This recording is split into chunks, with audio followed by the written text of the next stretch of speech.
welcome to 10 for 10, 10 sports topics with the News 10 team. I am Griffin Haas here with Brian Rudman. And we begin with the World Cup, where we are down to 8 teams, and the U.S. is not one of them. No, the U.S. is not one of the top 8 teams in the world. Yeah, so the U.S. falls to Belgium in the round of 16. And listen, it was a good run. It was exciting. Yeah. It was in the U.S. It was an embarrassing performance. It just was. Yeah. They lose 4-1, and the first goal that they gave up, I mean, their goalie didn't even really make an attempt for. Now it was behind him, but they just leave a guy unchecked, unmarked. Yeah. Goal. Then they score. They give up a goal immediately, and then, I mean, the icing on the cake was the third goal, and where Freeze just froze. I guess Freeze froze. I mean, I guess that's the best way to put it. He went to. I don't understand why he didn't just kick it. Yeah, it was right there. The clear was there. I mean, all you have to do is just get that ball out of there. When you're in traffic, just get the ball out. I am no soccer expert. No. That's one thing I do know. Get it out of there. I'm no soccer expert, but I can remember going to my brother's 10-year-old games, and the one thing I remember is when in doubt, just get it out. The ball out of there, yeah. Gone. And he doesn't, and then he whiffs and just hands Belgium a goal. And Belgium was the better team, but when you're playing the team that is the better team, right, you can't just give away goals. Yeah. And obviously a lot of the talk going into this game was Balogun and what influence did President Trump have on getting him to play? Well, it was a moot Didn't point. really matter. Didn't really matter. No. And I just want to say, I saw one. This bothered me, and maybe I'm just a little ornery. I don't know. Right after the game, SportsCenter tweets out, it's like the end of the United States magical run. It's the magical run has come to an end. Yeah. If that is pathetic, if we're counting this as a magical run, was it a good run? Yes. Did they play well? It was fun to watch. They don't usually get this far. They had won, two. They've only been they went as far as the semifinal. The round of 16 is. It was different. It was an expanded tournament. So they won in the knockout round, which they don't normally do. Yes. And, yeah, that's the good way to put it. And also, I mean, they won 2 matches in a row for the first time since 1930. All of these things are true, but that just means that we've been really bad at soccer before. Yeah. None of these things mean that we're good at soccer now. Right. And maybe we also just didn't really play anyone. Because the group was bad. Yeah. And then they played Bosnia-Herzegovina, who was ranked 61st in the world. And then they played one good team, and they got smoked. And it looked like they just, kind of collapsed under the pressure. Yeah. Yeah, not a fan. Not a fan of what happened. No. I think there are two separate things. I think when you talk about, magical, the run itself wasn't magical. I think what this team in this World Cup has done for soccer in American culture, you could maybe say, because the Belgium game was the most watched soccer game in U.S. history. I think from that perspective, the World Cup was a success. From this team's perspective, it really wasn't. The round of 16 is kind of the status quo for when the U.S. makes the World Cup. They've been to the round of 16 the last 4 or 5 times they've been. But, I think, is the U.S. on the level of Belgium? No, and it showed.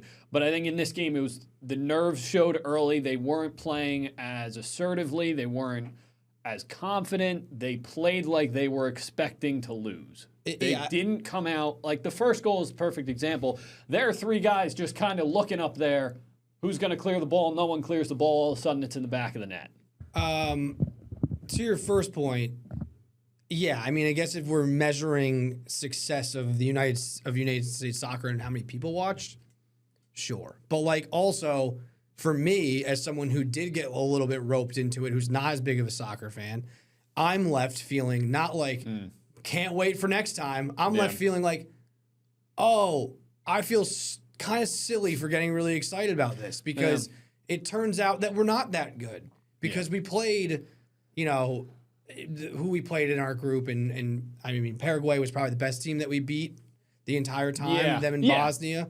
Yeah. And like, yeah, Turkey especially since Paraguay upset Germany. So so like that probably ends up being their best win. I just was not left to like super. It left a very bad taste in my mouth. Where yes, it was exciting. We got involved, and I think also because it was in the United States. Yes. I think if it's in another area where maybe time zones are different, that would be a little bit different. Where now we're like watching it's in our stadiums and it's taking over our country, which is very interesting and still is interesting for the rest of these games because they're here. But in terms of the U.S. soccer, like it's a step forward, I guess, in the sense that like this team definitely looked better than teams past. But like, do I think that we're close to like seriously competing for the World Cup? Like, no, I don't. I think going into it, it would have been not reach anything less than reaching the round of 16 would have been a disappointment. Reaching the quarterfinals would have been a success. Round of 16 is just kind of the status quo, and I think just the way that it happened is the disappointment. Like it's the same thing. It's the same thing in a different year. This is the stage that we've seen the U.S. men's national team reach. I remember I was born in 2000, so the first World Cup I really remember watching was 2010. In 2010, 2014, 2022, and now 2026, they've made the round of 16 and then lost that game. 2018, they didn't make the World Cup, which was not a good look. But I think reaching this point, the biggest disappointment is that it was such a poor performance.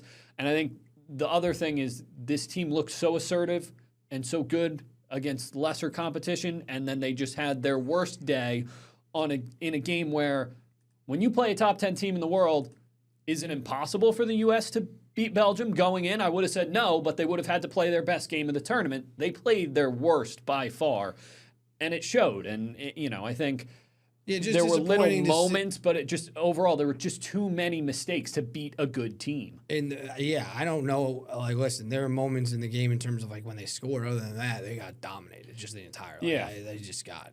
Yeah, there was that 10-minute stretch. The one spot where I kind of thought they could get into it was that 10-minute or so stretch before they gave up the third goal and before Pulisic got hurt, where they actually, in the second half, they came out and they were actually controlling the ball. They looked pretty good. They were getting they looked like they were about to get a couple chances, and then Freeze absolutely just collapsed in the back. Yeah, I just also, from the minute, like, that stretch, sure, but for me, when the game started, it was like, they were getting dominated. This is not good. No. Like, literally the opening minute, it was like, ooh, this is not great. They didn't have the edge. They didn't have an edge to them. I also don't think that it helps soccer that now, or American soccer, that our supposed to be biggest star is now under the gun a bit in terms of a lot of criticism for, one, just like not really being the guy that I guess maybe other people have built him up to be, so I guess it's not all his fault.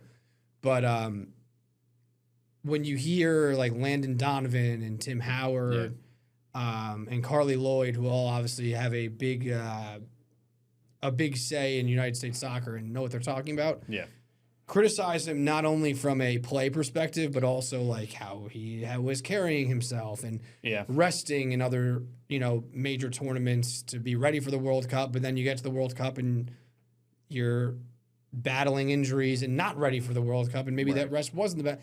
That's also not great. No, so you leave it with, again, like a huge, for me, bad taste in your mouth in terms of. So we got smoked when we got to the round of 16, when we finally played a good team, and our biggest star is like being criticized by some of the biggest former stars in United States soccer history. Yeah. It's interesting because I keep seeing, there are two sides to this. I see a lot of people tend to agree that Pulisic seems to be the most talented American player in at least recent memory. Probably could be of all time. He just didn't have a good tournament. Like, there's no other way to put it. But the like Paraguay but like game, that. But this is when you have to have a good tournament. But no, I agree. But here's it's. I thought about this today. It's Good players, great players don't always show up in the big moments. Aaron Judge, we talk about it all the time. You and I love to talk about Aaron Judge not showing up in October. Pulisic didn't show up in this tournament. But like also in soccer, it doesn't always have to be showing up statistically. As someone who doesn't watch a lot of soccer, I would not have been like, that's the guy's best player on our team. Yeah. I would have thought probably Balogun was the best player on our team. He was the best player on the team in this tournament. But not only just from a statistic perspective, but also just from like I don't know. He just didn't like stand out as wow. Look at this guy. When you needed the guy when you to carry be the guy. yourself that way, and Landon Donovan is saying that like he's like not talking to the broadcasters and just kind of carrying himself as if he's already done a ton. Yeah. Like you haven't. Yeah, there's still a lot to prove. So it's just overall a disappointing end to what was a fun and exciting run. And I'm not meaning. I don't mean to minimize that. Yeah. But in terms of like advancing. Yeah. Okay. We got back to like what the status quo should be. Yeah. And again, I genuinely think that a big part of this, in terms of why I mean, this would be part of a larger discussion. I don't think that we're ever going to be that competitive on it. Like, sure, then we might put together a great team. Yeah. I don't think we're ever going to be competitive at that level in the World Cup because our best athletes don't play soccer. Yeah. Well, they just don't like our best athletes are playing football and basketball and baseball, and like those are the sports that Americans love. Yeah. And that Americans like from a young age put a value on. Obviously, everyone plays soccer when they're little, but like these other countries, all of their best athletes are playing soccer. So that's true. It's never going to be that way. That's true. But the one counterpoint, I understand it's not a perfect counterpoint. But you could say the same about hockey, where the U.S. just won the gold medal. Yeah, but in I both don't men's think and women's. I think it's a huge difference because I don't think that there are as many countries that value hockey as like this is true. Canada and like so like when you look at soccer, it's like you have like the European countries and the South American countries. Yeah. They've never lost the World Cup. It's been either a European country or a South American country for the entire history of the World Cup, and that is because you have teams like England, but then you have teams like Brazil and Argentina. Like they put such a premium on soccer, and there are so many more countries that do it. Where hockey, it's like you have like Canada and you have like Russia, and like there are obviously some like Eastern European countries that, but like it's not. It's definitely not as deep. I think it's also not as accessible to other countries because you have to have ice and you have to have like equipment and stuff like that where everyone can kick around a soccer ball. So like I think it's different because it's definitely different. I think that just there are ways to put together a good team.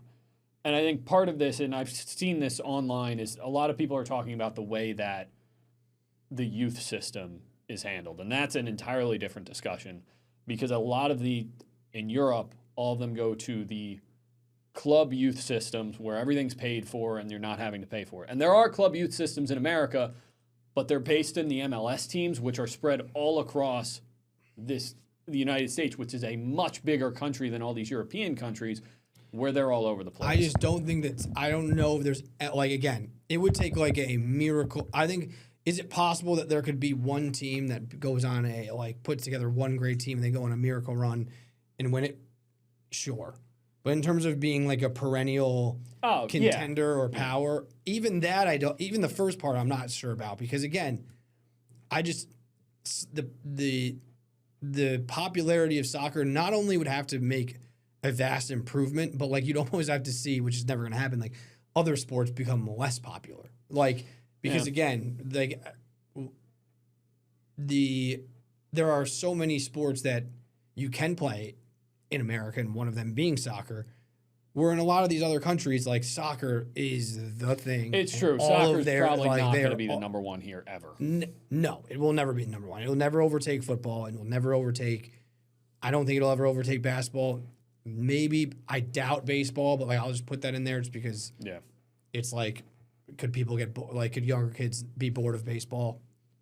Maybe one day, but it's on the kind of similar level of hockey where it's like, but. I even think that they maybe, like to your point about the programs, like, again, I would have to do, I feel like the specialized hockey programs, like they almost have those down a little bit more, where you see Yeah. a lot of talent, Oh, yeah. world level talent generated in the United States, where you Yeah. don't see that in soccer. Yeah. So I don't know what the fix is, but I don't think there is a fix, to be honest. And that's kind of where I'm like, not to be Debbie Downer here, guys. Right. But next time the World Cup comes around, I'll watch. I'll be excited, but it'll be with a little bit more hesitancy of it'll be interesting. remember what just happened, guys. We thought we had the best team we've ever seen playing for America, and well, we it'll got be interesting smoked. because this is supposed to be the Americans' golden generation, and this is probably the front of their prime. Like in 4 years, it'll probably be the back end of most of the players' prime of their career. So we'll see. And in terms of soccer in America, I know there are tournaments for the men's national team that'll come up in the next few years between now and the World Cup. The Women's World Cup should be exciting next year. We'll have hopefully a local Bethlehem grad, Claire Hutton, will hopefully be on that team. Yeah, that'll be fun to watch next year. We are always about the women's soccer team because that's where we win. We win. They're winners. I think it shows that, I guess it is possible, like the popularity of soccer amongst like girls and women in this country, I think shows that maybe I guess it could be possible, but I just don't see it right now on the men's side. But hey, let's get back to the Women's World Cup where we have a shot. No, that should be really fun next year and really fun to watch locally because of Hutton. I always like watching again. I've always watched the Women's World Cup as well because they're one of the top the teams one that we have a in shot in the world. It's the one we have a shot to win. Yeah. Just talking about some other games. I didn't watch on Sunday because it was Juliana's birthday. Happy birthday, Juliana! Shout out. We were out and about. But obviously, I know Norway with a big win to upset Brazil. England with an awesome win over Mexico for them, and then Spain beating Portugal. But I think the biggest one, the biggest day was Tuesday when you have Egypt that's up 2-0. Yeah. They overturned that one goal for Egypt, which, again, I'm not a soccer rule guy, but seemed a little strange. But Argentina to be down 2-0 in approaching the 79th minute. Yeah. To score in the 79th minute, the 83rd, and then the 90th. It's like, it's pretty good. Here's all you need to know for you non-soccer fans. Don't go calling it football. Sorry, this is why because American football on the brain. Oh, 28-3. Yeah, Tom Brady tweeted out it might be better than 28-3. Yeah, I don't know about that, but I was not calling. I was going to say, what are we doing here?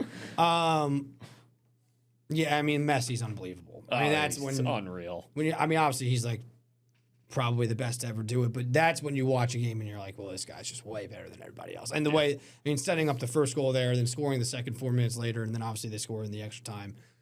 Unbelievable game to watch.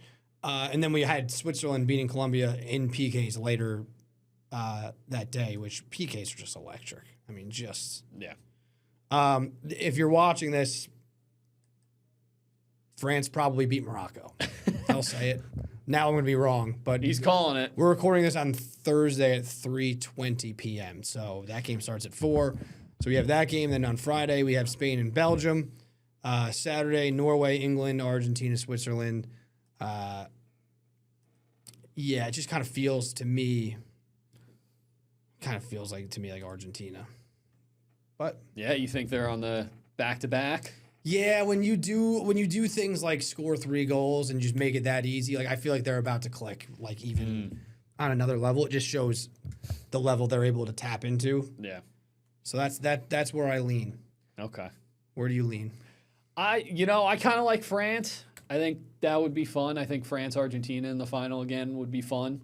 But it certainly wouldn't shock me if it's Argentina again.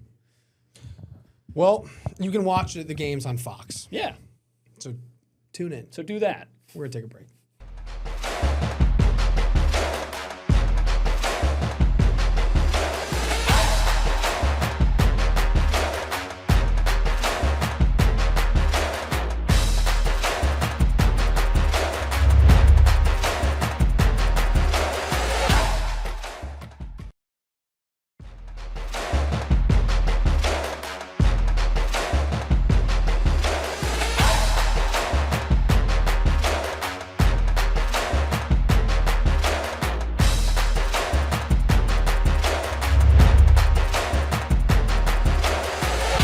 All right, we are on to baseball, and we will begin with the New York Yankees because it's been bad. Oh, it's just not good. Obviously, they're still waiting for Aaron Judge to come back. We'll get to that in a second. He might not be back for a little while. But what did they lose? This is my favorite game where I should count these beforehand during the break. But 1, 2, 3, 4, 5, 6, 7 in a row. Then they lost 2 of 3 from the Twins, who they never lose to. And they lost the first 2 of 3 to Tampa. Now, again, we are recording this at 3:20. They're up 10-4 right now. Yeah. So a good chance that they salvage a split there with the Rays. Let's just assume they do, which you shouldn't do, but let's just do it. Let's say they win that game. They're 5 games back right now, so they'd be 4 games back of Tampa in first place by the end of the day. And listen, I mean, it's kind of similar to what we talked about last week in terms of, like, they're at a spot where they're kind of being carried by, we're being carried by Ben Rice, Bellinger. Like, those become the big bats in the lineup with Judge out. And they have not been hitting. No. And especially Ben Rice has really cooled off. You hope if you're a Yankee fan that he'll make that adjustment and turn it around. But that's been a problem. Yeah. And listen, they just don't have a lot of talent right now. Like, there's just no way. Like, They're very beat up. Yeah. But the problem is with them being beat up is first of all, the pitching has fallen off a cliff. I mean, Schlittler bounced back, Cole bounced back, but they lost the game still. He gave up 3 runs in 6 1/3. Yeah. But he's been bad. The bullpen is horrible. Yeah. And Doval. Listen, if we want to do Aaron Boone press conference moments of the week, him saying Doval's throwing the ball well is as bad as earlier in the season when he said that Doval just got nicked by the homer. Saying he got nicked by the homer is like, he was doing fine until he gave up the home run. It's like, well, he's a reliever. His job is to not give up a home run for one inning. Yeah, like that's like literally. I'm really surprised you haven't started doing Aaron Boone press conference moment of the week. Well, they've been playing well. Now they're not playing well, and they're starting to come back. Where we got the one where he said that you gotta love it when they were losing to the Red Sox. I loved it. Now he's saying that Doval's throwing the ball well. And then he's saying he likes the Yankees' approach. They don't need to change it. When they struck out, I think that they struck out like 28 times in like 2 games or something like that. I don't have all the statistics in front of me. It was ridiculous. It's been bad. Yeah. They got to get it. They got to get it going. And Ben Rice and Cody Bellinger got to get it going. Good sign for Rice today. 2 home runs in this game against the Rays now. There you go. So, 2 runs, 5 RBI, so that, and you see it. It shows. They're up 10-4 in the 7th inning. Yeah. It shows. Yeah, Bellinger's one where he's going to have to get going. And I don't know, his splits away from home are a problem. Yeah. He's hitting 329 at Yankee Stadium. He's hitting 176 on the road. Awful. Which becomes a problem when you look at it when he's a lefty, and obviously Yankee Stadium being, kind of played up for lefties, at least from a power perspective. Yeah. Just not great. No. So then you have the Volpe thing with that Michael Kay, just to add to the circus of it a little bit. All right. Where Michael Kay said that he, of course, the Yankees play-by-play announcer, said that Volpe refused to play second base in the minors when asked, and then he walked it back, which looked like an apology that maybe he was asked to make or told to make by the organization. Right. Just not the things that you want to be seeing. And listen, not only when they... Then we get to Aaron Judge, because it's like, oh, well, Judge will come back. Well, now Judge is going to have his rib tested again during the All-Star break. Right. And Cashman said something about, they don't feel like it's, I think if he's asymptomatic and not feeling anything, and the images are showing he's healing, that's probably appropriate to get him going again, but we don't want to, because the schedule is what it is, put him in a position where we're putting him in jeopardy. Yeah, hasn't been able to do anything with his upper body. That's what I was looking at. That's not great.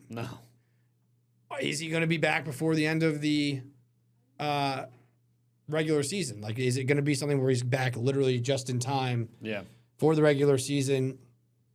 So I don't think that, like, in terms of, hey, we want to win the division, I don't think that Aaron Judge is going to be a main factor in that. And then you also have Giancarlo Stanton, who says that, or they said today that he had a new injury to his calf and had to get another injection. So I don't know when he's going to be back. So in terms of like getting guys back, so they'll get Fried back at some point, but like I'm not sure when, what the update on him is yet.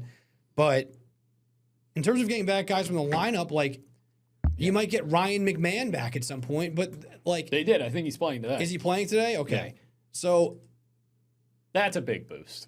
Yeah, huge boost for them. With his 216 average. Third base is a problem. Yeah. Shortstop is a problem if you're not putting Caballero there. Who's had to move also, all around. And who's also like cooled off offensively to a degree. You know, Jazz is not playing particularly well either. You have Schumann, who has 2 hits and scored 2 runs today, but I mean, he's playing a lot. Austin Wells, I think he's just hit his second homer of the series. In this game, so maybe he's heating up. He's hitting 151. Yeah, you can't really go south from there. Pretty terrible. Yeah.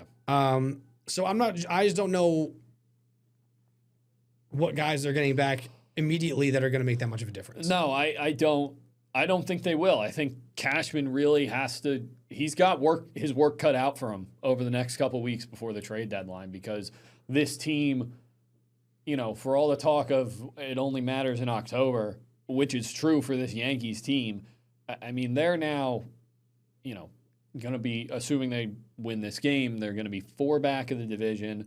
They'll obviously be in a wild card spot, but, you know, all of a sudden you're not this dominant team who's just going to cruise to the postseason and just really, you know, go in there with momentum. This now, the summer, because of the injuries and how, you know, some of their guys who they've been relying on have fallen off a little bit, this summer is going to be a grind for this Yankees team. Like, I don't think many were expecting it to be. And, you know, Cashman has got to make some real improvements to this roster if they want to maintain their position in the American League and continue to compete for the AL East. Because, like you said, third base has been a problem. It needs to be addressed. Catcher has been a problem. It needs to be addressed. The bullpen has been a problem. It needs to be addressed. They just have multiple holes on this team. This was the quote I was looking for about Judge before. He said, I don't think we anticipate it's coming back clean in terms of the MRI.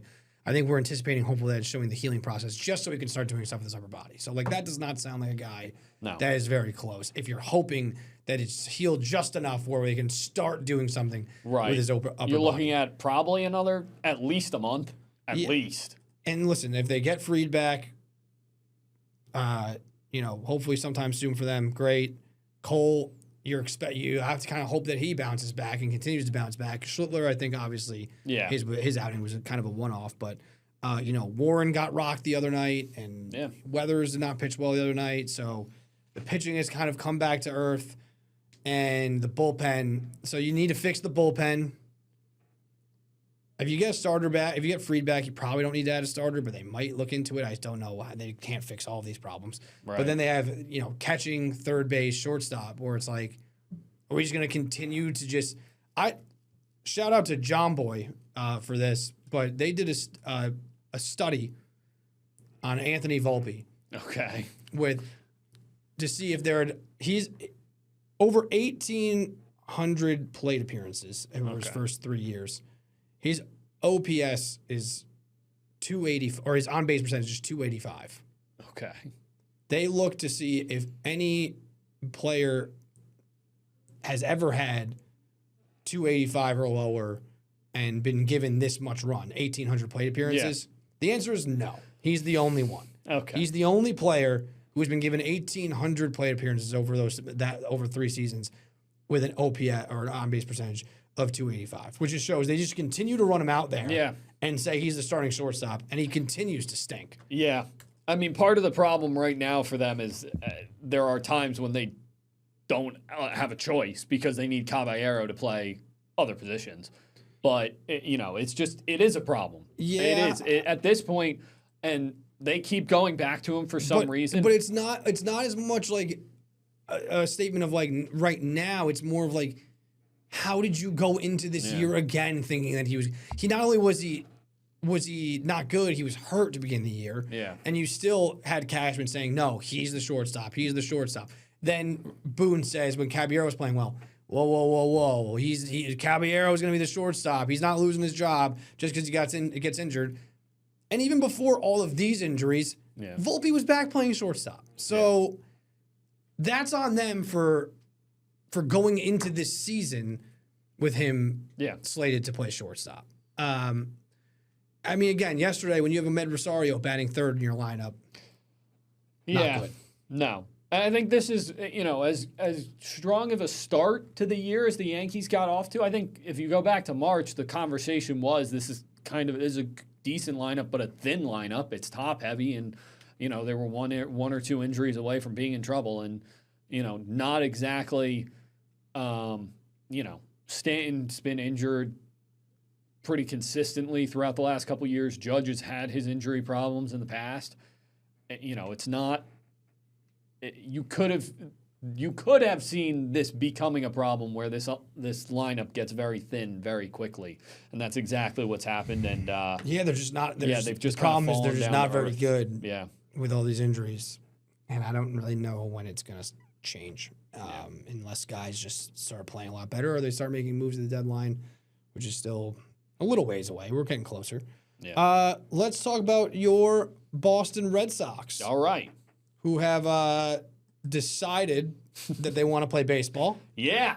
Have now looking to win 6 in a row if they win today, correct? Yes. Would be back-to-back sweeps of the Angels and the White Sox if they win today? They won 5 in a row, then lost 2, and now have won 5 in a row again and are going for win number 6 today. Currently up 2-0 on the Chicago White Sox. So I will let you take the lead because I know that obviously Boston fans are feeling good about the last couple, but it also, you can't forget about the entire season that's led to this point. Yeah, so of course. So, but I mean, if you look at the wild card now, just 3 games out. Yeah. How is Brian Rudman feeling about his Boston Red Sox? I mean, listen, I'm enjoying watching them play baseball recently. I was not in May. Fair. But, listen, I think the pitching, first of all, the starting pitching has been absolutely phenomenal. They're pretty much putting up quality starts almost every night. It's really been a spectacular run. The starting pitching has been good all year, but they've kind of taken it to a new level the last couple weeks. But really the biggest difference has been the offense has actually started putting a few runs on the board each night. So we're not seeing the 3-1 losses. We're seeing, 5-3 wins, whatever they may be. They're not always, the highest scoring team, but 5 runs, 8 runs, 7, 8, 5, 6, 5, 4, 6, 6. Those are winning numbers. If that's the offense you're putting out every night, those are the 10 wins over the last 12 games. That's winning baseball. They're playing winning baseball, and I think when you look up and down this lineup, Anthony Siegler's kind of, become their everyday second baseman. He's playing well. Durbin has started swinging the bat. He's got the 2-run home run today. Jarren Duran, who had a really good month of May, really bad month of June, has started July well. I think everything's kind of fitting into place for them right now, and it's kind of funny because last year it was they had a 10-game win streak right before the All-Star break. That's really the reason they made the playoffs was that stretch. It's a similar time right now. Last year, they were obviously much better than they are right now, but thankfully the AL stinks. So, you know what? They're not in the basement anymore in the AL East. They're beating good teams as well. The White Sox haven't lost a series at home since the beginning of April. That was until the Red Sox came to town this week. So, I think they're playing good baseball right now. They're hopefully going to carry that into the All-Star break. I mean, they get the Mets next, who we'll get to in a minute, but they just won. But yeah, I mean, they're final. I think this is what I don't love giving Craig Breslow credit, but this is probably what he had in mind was they're going to pitch really well and the offense is going to do enough. And but that's this what we've is seen. This is where it gets dicey because this is why I said what I said earlier. Where there are certain people who would be like, tip the cap to Breslow for certain things. And listen, you have to give him credit for when things pan out and not just hammer him when they don't. Yeah. But they wouldn't be this bad if it were not for all of his other moves. Yes. So, like, you still... There are plenty of things that he's done to put them in this hole. Now a couple of things are panning out to get them not even out of it, but back into the equation. Right. Yeah. So before we start tipping the cap, let's just remember Kyle Harrison could be on this team. Listen, and maybe instead of Brian Bayo. Well, yes, that is absolutely accurate. The one thing I'll say about Breslow, I still don't think I think he's the guy that's going to get this team back to the World Series level that the Red Sox were at for many years. No, I do not. Do I think this is a team that can elevate themselves to a high level of baseball? No, not really. They're playing good baseball right now. There are individual moves that Breslow has made that have worked out. I mean, I think the ceiling is this team makes the playoffs. I think, and is not maybe dangerous, but makes the playoffs. Realistically, I think this team. I think making the playoffs is realistic. I think this team has the potential to win a series in the playoffs because of how good the starting pitching is, and also the fact they're doing this without Garrett Crochet now. But also, to be fair, a big part of that equation is because of how bad the American League is. Yes. Yeah. Because if the American League wasn't as bad, they'd have no shot. They would have no shot. Yes. I'm fully aware. Red Sox fans are fully aware. Any other year, this would be a full sell trade deadline. Breslow would not be holding on to his job. Yeah. The American League's bad, and I think the Red Sox are in a position to maybe take advantage of that. And, when I say I think, if the Red Sox make the playoffs, could they do something interesting? Maybe just because of how good the starting pitching is. And it's also baseball. And it's also baseball, right. Yeah, anybody can get hot. It's just that even if they make the playoffs, are they? I don't think that should be viewed as like no big Breslow success, because unless they go on a tear and are 10 games over 500, they can make the playoffs and be potentially 500. Yeah. So it doesn't mean we built a winner. And there are still so many moves. Yes. Whether it's the handling of Devers and then what you got back. Oh, I agree. For that yes. Even though you've made he's made moves that are in an individual basis. Yes. Good. Like Contreras, Suarez has worked out. Yep. Certain things have worked out individually. Yes. But when you look at the total picture, there are so many ways that have been held back and regressed. Listen, I am in. You're a Breslow guy. We know it. No, I agree. No, don't you dare. Don't you dare. It's the meanest thing you've said to me. Absolutely ever. Massive Breslow guy. This Rudman. No, listen. Bottom line is, this team's actually playing fun baseball to watch, and they're winning games, and I'm enjoying it. And my inner never give up. I always think the Jets are in it until the final whistle blows in the fourth quarter. I'm holding out hope that this team can make a run. No, listen, as bad as the Mets have been, if they were 3 games back, I'd be like, you never know. Right, yeah, that's the thing. As bad as the Red Sox have been this year, they're 3 games out of a wild card. They're 6 below 500. If they can find a way to win today, they'll be down to 5 going into a series with the Mets. I'm enjoying them playing good baseball. I hope it doesn't end. I also think it's kind of interesting for the Red Sox. They're doing this without Garrett Crochet, and they're doing this without Roman Anthony. Listen, neither of them were spectacular when they were healthy, but those were the 2 guys who you expected them to be leaning on this year, and they haven't been there. So, I think it's been fun to watch the last couple weeks, and I'm hoping that they keep it up. Well, speaking of their opponent, the New York Mets, listen, not much to talk about in terms of this season. We all know it. They are down. They are still 14 games under 500, but they did win a series against the Royals, who stink. They split with the Braves, which was nice to see after losing the first 2 games. They battled for a split. Again, they're 11 and a half games out of the wild card. Yeah. So until that number gets to single digits, right, hard to get overly excited about.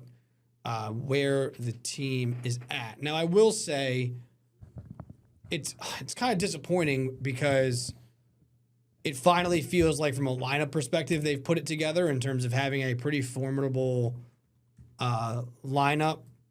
Yeah. Where the pitching has failed them of late. They give up 16 runs to Kansas City after giving up, they gave up 16. They won the 2 games before, but they gave up 6 and 9, and then the game before that they lost. They gave up 14. So the pitching has been bad. Peralta has not been great. Like that has now been their issue. Where the lineup is starting to show up, where you have Ewing, who's been awesome, Soto, Bichette, Lindor, bench. Polanco just came back from the IL. Jared Young, Beatty, Alvarez. Like that is a formidable lineup. It's just kind of a little too late. I think that if you're a Met fan, the one plus or one of the pluses that you can take from this season is they have found their outfield of the future. Yeah. Obviously, that starts with Soto, who just hit his 21st home run.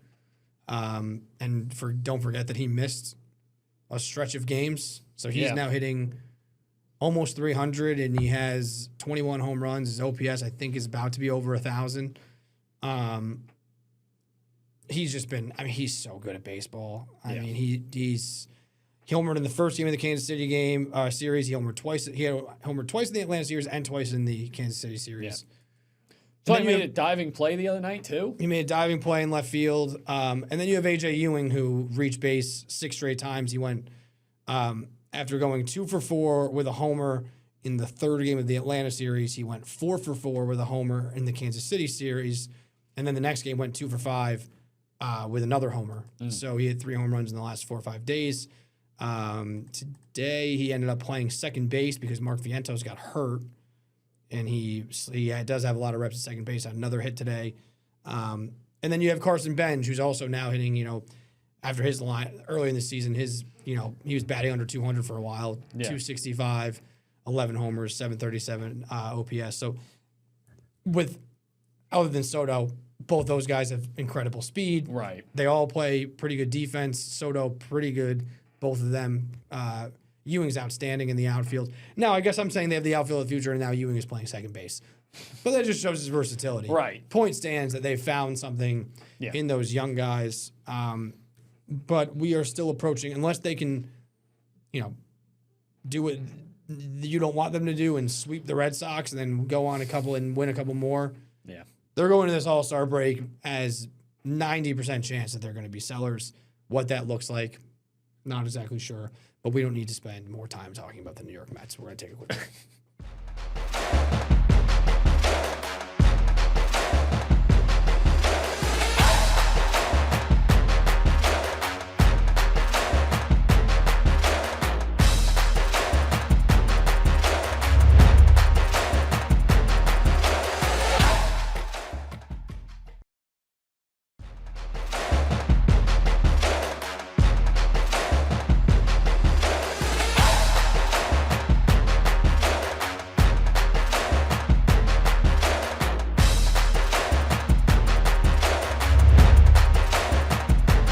Welcome back.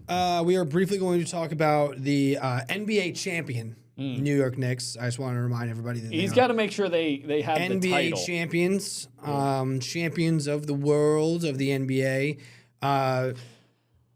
They re-signed Jordan Clarkson, what is today, on Thursday, and individually not a huge move. 1 year, $33 million, but another role player from the championship team.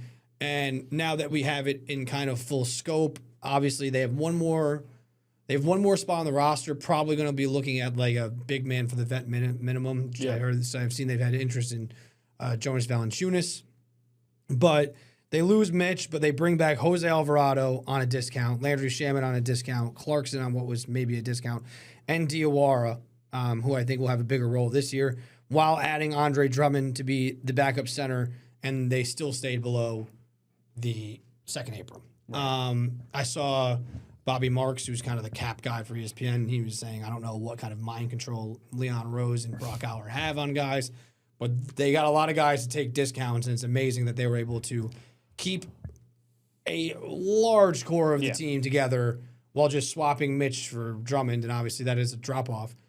But they kept a large part of this team together while not having to go above the second apron. So a shout-out to Leon Rose and Brock Allen. Yeah, absolutely. I think it goes to show the type of culture that this organization has right now, the culture that's in that locker room, that not only did they find success, not only were they able to go on that incredible run, but guys just want to stay there, right? You see it all the time where, guys win a championship and it's, all right, on to the next one. The fact that you have so many guys who want to come back and try to do this again and are taking discounted contracts in order to do that, that's what we see great players and great teams do, right? We saw Tom Brady wasn't making the most money that he probably could have, but the Patriots won a lot. So not that any of these guys are Tom Brady that they re-signed, but the point Jalen Brunson is, and he took a pay cut. So Jalen Brunson is. But I think the point being that when you have that winning culture, that's what happens. Is that it shows on the court during the season, but it also shows during the offseason. Oh, while we're at it, and we're on the Knicks, I almost forgot to bring this up.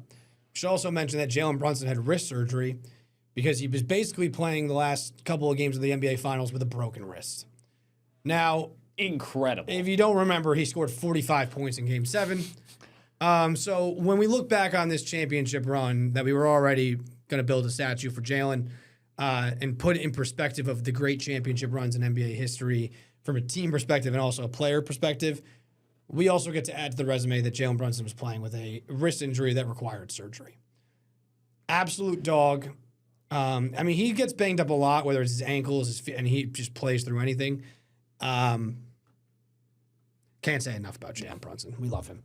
The Albany Firebirds, despite kind of having that little slip, a little slip up with a 2-game losing streak, they bounced back. They beat Beaumont, and now they play Nashville at home with a chance to win, to earn the top seed in the playoffs. They need to beat them by 10, correct, Brian? You visited with them today? Yes. Talked to the team today. They're feeling good. They want to get back at Nashville, one of the two teams that beat them. But, it was interesting. Coach Ware, head coach Damon Ware goes, there were multiple kick returns. I think he said the number was 6 deuces from the opposing kicker in a 9-point loss. So I think there was, special teams is obviously something that they want to address, but I think they're feeling like they played a decent game offensively and defensively. They scored 69 points, so it was a very good game. Listen, this team, they win by 10 points. They're the 1 seed again, and, the AF1 playoffs run through MVP Arena. If they lose or if it's by less than 10, then, they've already wrapped up a bye. They have a bye in the first round, so they'll have 2 weeks off to get healthy in between this game and their playoff opener, which will be a semifinal, so they'll be home for that. And then, we'll see. Listen, this is a good Nashville team. This is a team that they beat in a close game for the championship last year. Nashville obviously beat them the last time around, so this will be a good game, but, a lot on the line this week. All right, we're going to take another quick break, and we will be right back.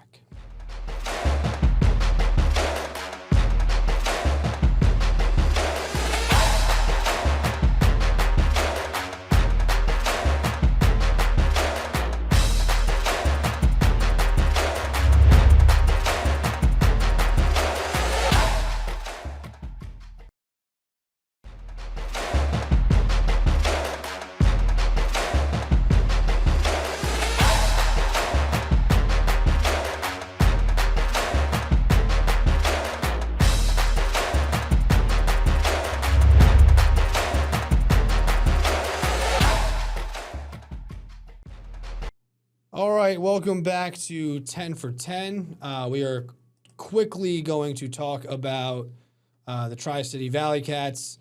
They're not in last place in the Atlantic North Division. Hey, there you go. So there's something. They still kind of just inching back into things. Still 9 games under 500. 14 games back of the division. But, we've said it before. It is a long baseball season. Now it starts getting shorter. But they've kind of steadied the ship, but it's going to take a little bit more. They're 5-5 in their last 10. Yeah. It's going to take a little bit more than steadying the ship to get back where they want to be. Yeah. I think they got off to a really rough start, and they kind of got to turn it around. If you're a Valley Cats fan, you're hoping to see what the Red Sox did, where they just kind of rip off an incredible 10 to 15 game stretch and get right back into it. All right, we're going to switch gears now to Bridget Duffy, who played in the WLL All-Star Game. And, of course, Bridget Duffy, Queensbury grad, went to Army, played soccer and lacrosse. Yeah. Really good at both. Just does it all. Yeah. She's only played in 3 games, or I think 2 games. Look at the stats here. In the WLL, she has 5 points. But she played in the All-Star Game and had a hat trick because of course. Because why not? She was also of course she did. She was also in the fastest shot competition. Yeah. But awesome to see Bridget continue to do her thing at the highest level of women's professional lacrosse. Yeah, I mean, it's awesome. I mean, she was drafted 3rd overall this year in the rookie draft, and I mean, really good start, 5 points, 2 games, and then comes out and, it's clear why she was an all-star after just 2 games played, because she came out and had a hat trick in the all-star game. We're going to take another quick break.